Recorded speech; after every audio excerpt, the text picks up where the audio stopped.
नाचे पड़ी गोरी गोरी तोरा राइफल के नोक पर।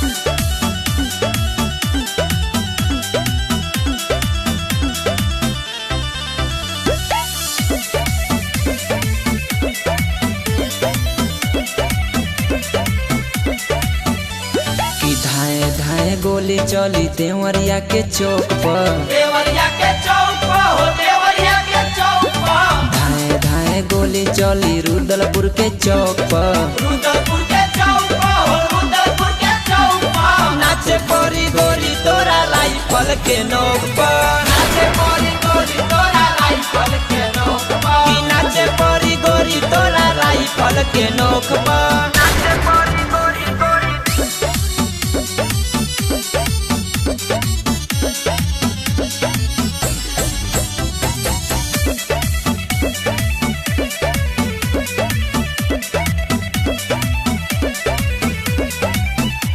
बैठी नजरिया नामी लावत दूर से नाच देखे आइल बाड़े लइका गोरखपुर से।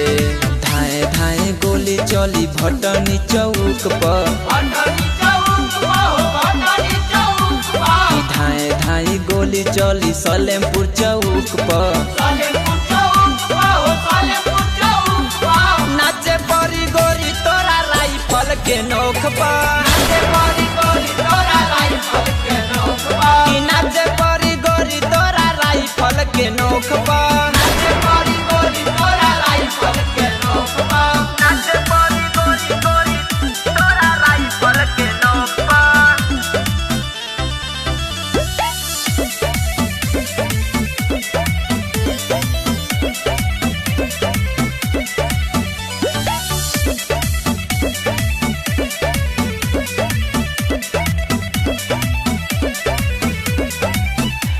नाचय जान तुहा टाई के दुपट्टा भीरी में आइल नइखो बान्हल बसाटा।